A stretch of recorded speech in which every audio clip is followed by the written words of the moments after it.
नमस्कार स्टूडेंट। अब हम सी प्रोग्रामिंग के अंदर फाइल से रिलेटेड फंक्शन की बात करेंगे। ओके, तो सबसे पहला फंक्शन हम यहाँ पे बात कर रहे हैं ऐप ओपन।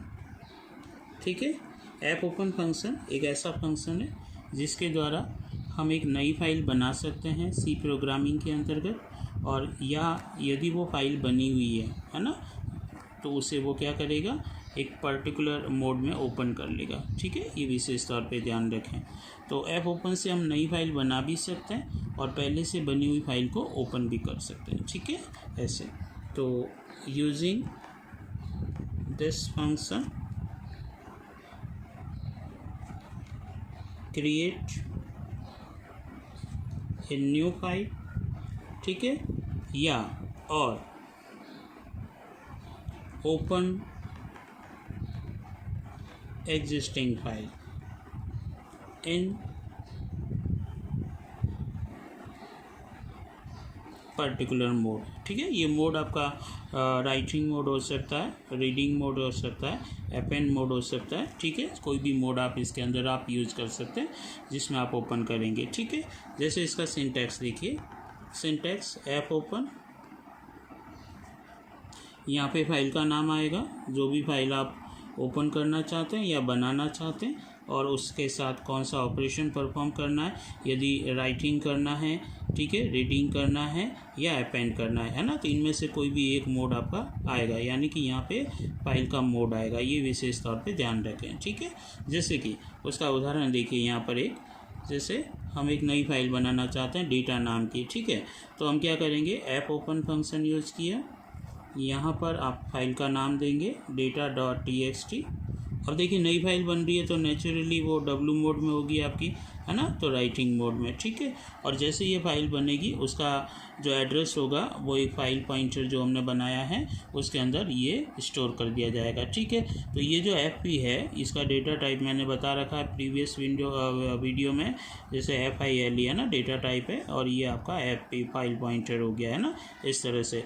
तो इस FP के अंदर जो भी फाइल आपकी बनेगी, ठीक है, या ओपन होगी, उसका एड्रेस वहाँ पे ट्रांसफ़र कर दिया जाएगा। ये विशेष तौर पे ध्यान रखें। अब जैसे देखिए, मान लीजिए data.txt फाइल आपकी बनी हुई नहीं है, तो ये राइटिंग मोड में बनाएगा नई फाइल। ओके, नेचुरली नई बनेगी तो राइटिंग मोड में ही होगी, और यदि ये पहले से बनी हुई होती और फिर भी हमने डब्लू मोड दिया यहाँ पे, तो पहले से कंटेंट जो भी थे उनको ओवरराइट कर देता न्यू कंटेंट से। और यदि नई फाइल आपकी नहीं बनानी होती और पहले से ही फाइल थी आपकी और आप उसमें से इंफॉर्मेशन रीड करना चाहते हैं, तो यहाँ पे रीड मोड यूज़ करते हैं, या उसमें नए कंटेंट ऐड करना चाहते हैं ताकि प्रीवियस वाले ओवरराइट नहीं हो तो अपेंड मोड आप यूज़ करते हैं ना, जैसे यहाँ पे मैंने बताया। तीनों में से कोई एक मोड आप यहाँ पे यूज़ कर सकते हैं। ओके, इस तरह से। चलिए, अब देखिए नेक्स्ट फंक्शन हम बात करते हैं ऐप क्लोज। कोई भी फाइल आपने बना रखी है उसको क्लोज करना चाहते हैं, है ना, तो using this function close the file.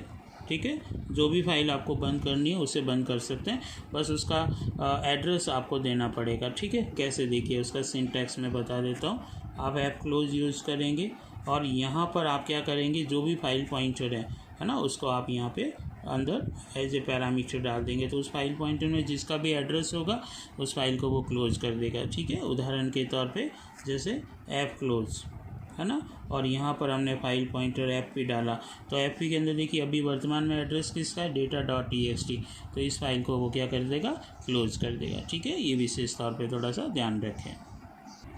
अब हम बात करते हैं नेक्स्ट फंक्शन की, वो है फाइल के अंदर लिखने के लिए fprintf। ओके, तो fprintf से हम क्या कर सकते हैं, किसी भी फाइल में, जो भी फाइल आपने ओपन कर रखी है राइटिंग मोड में, उसमें हम इंफॉर्मेशन स्टोर करवा सकते हैं। ठीक है, तो यूजिंग दिस फंक्शन राइट, या आप स्टोर भी कह सकते हैं, राइट और store information in a particular open file. ठीक है, पर्टिकुलर ओपन फाइल, और वो फाइल हमेशा किस में होनी चाहिए, या तो राइट मोड में होनी चाहिए या आपकी अपेंड मोड में होनी चाहिए। ये ध्यान रखें आप विशेष तौर पे। ठीक है, जैसे देखिए हम फाइल का यहाँ पर एक सिंटैक्स पहले डिस्कस कर लेते हैं, फिर इसका एक एग्जांपल लेंगे। fprintf एफ प्रिंट टैब के अंदर सबसे पहले जो पैरामीटर आएगा वो फाइल पॉइंटर आएगा।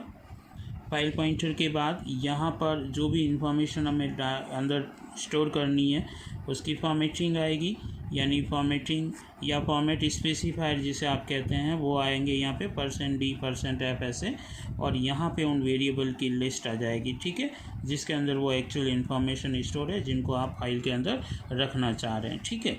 जैसे मान लीजिए हम यहाँ पर एक उदाहरण लेते हैं कि हमारे पास कोई भी जैसे एक कैरेक्टर टाइप का एक वेरिएबल है nm, ठीक है, 10 साइज़ का है। उसके अंदर हमने एक इन्फॉर्मेशन यानी कि डाल दी राम, ओके, यानी एक किसी का नाम डाल दिया स्टूडेंट का। एक हम यहाँ पर इंटीजर एज, ओके, ये एज, इसके अंदर मान लीजिए एज है यहाँ पे 22, ठीक है। इसी तरह से जैसे फ्लोट मार्क्स m1 के अंदर जैसे 50.00 मार्क्स है ना, m2 के अंदर जैसे मान लीजिए 60.00, ये कुछ मार्क्स हमने स्टोर कर दिए। अब हम ये चाहते हैं कि ये इन्फॉर्मेशन जो अभी हमने डेटा नाम की फ़ाइल बनाई उसके अंदर स्टोर हो जाए, ठीक है। जैसे ये data.txt नाम की फ़ाइल है आपकी, इसके अंदर ये इन्फॉर्मेशन स्टोर हो जाए ऐसे कि राम यहाँ आ जाए आपका, उसके बाद 22 यहाँ पे आ जाए, 50 यहाँ पे आ जाए यहाँ पे, है ना, और उसके बाद स्पेस करके ये 60, और फिर नई कोई भी इन्फॉर्मेशन या नया रिकॉर्ड डालना तो एक स्पेस आ जाए और फिर दूसरी इन्फॉर्मेशन यहाँ पे आ जाए, है ना। तो ये देखिए फॉर्मेटिंग हमें पता लग गई कि कैसे होगा, तो इसको हम कैसे करेंगे, है ना। तो एफ प्रिंट एफ फंक्शन अब कैसे वर्क करेगा वो देखिए मैं यहाँ बता देता हूँ, ठीक है। यहाँ से लिख देते हैं अपन जगह की कमी के कारण। तो देखिए ये इन्फॉर्मेशन हमें इस data.txt में इस तरह से स्टोर करवानी है। तो तरीका देखिए, यहाँ पर आप एफ प्रिंट एफ लिखेंगे, ये एफ प्रिंट एफ लिखा आपने।